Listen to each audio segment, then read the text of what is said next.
I'm in the final stages of research on starting a home-based web design business. What steps should I go through before taking my first client?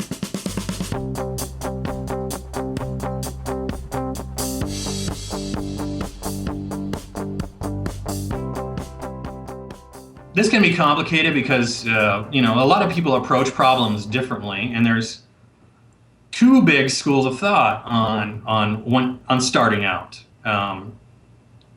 My philosophy is to just go out there and get the first client.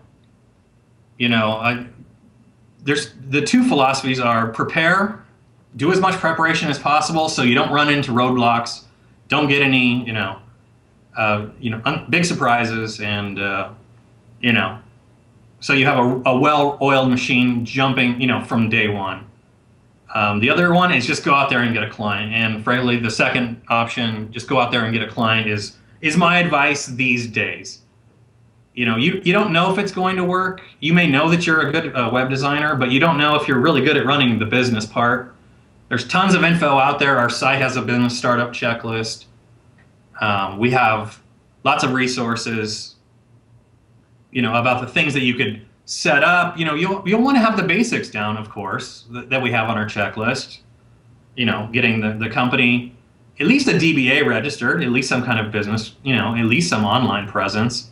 You should probably have at least some friends or family, who know your work and who trust your work. Maybe have some testimonials. But as far as having, what steps should you go through before taking the first client? I would say you're not going to know what you need to until you get the first client. Because as much as you plan, you're just not going to know what it's going to be like. Obviously, do the basics. For you, I would probably get a basic project management software like Basecamp. Go to basecamp.com, and there's a bunch of free ones too. So if you don't have the money, just Google free project management software. A lot of these have huge free trials and stuff. Just get a very basic one. So you're going to want to communicate with your client, but you're not going to be wanting to do it with email and attachments and all this other stuff. So I would get some basic project management software. At least know how to use your accounting software. There's a bunch of free ones. We use QuickBooks Online, but you're eventually going to have to get paid. So sites like freshbooks.com or outright.com, they'll allow you to invoice your client because you're going to want to get paid, and they'll allow you to send a nice, pretty email invoice, that allows them to pay with credit cards, checks, whatever. And it looks professional. Make sure if you're a web designer, make sure your site looks professional. One of the things that always astound me is I'll go to a designer site and their design is terrible. At least have a good logo. At least have a very simple, nice, clean site. You gotta kind of at least present that you're a good web designer.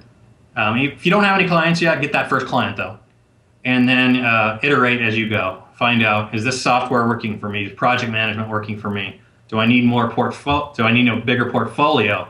If not, or if so, should I consider giving a discount on my services, perhaps? Just to build up the portfolio. Building up a portfolio is huge.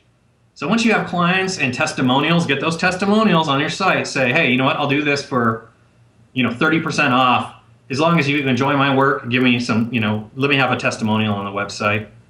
We have dozens, if not hundreds, of testimonials on our site, and they're worth, every single one is just worth its weight in gold, because testimony, social proof, they call it a lot, etc. And then do all those same things I mentioned about the, the person who asked about the brick and mortar business. You want to set up your site in the various directories and whatnot. So that's where I would go with that.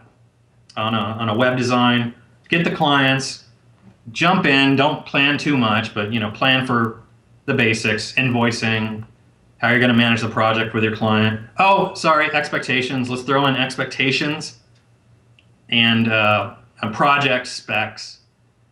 Know where your time ends. Some clients say 5 revisions max before we have to charge you again. Some clients will. This is why 37 Signals, who founded Basecamp, they actually created it to manage their own in-house projects. But as a lot of you know, they founded that software to manage their own product, but they they switched to making their own software because they got sick of managing managing web design products, because web design clients can be demanding. So that's the last part I'll go on to that. So.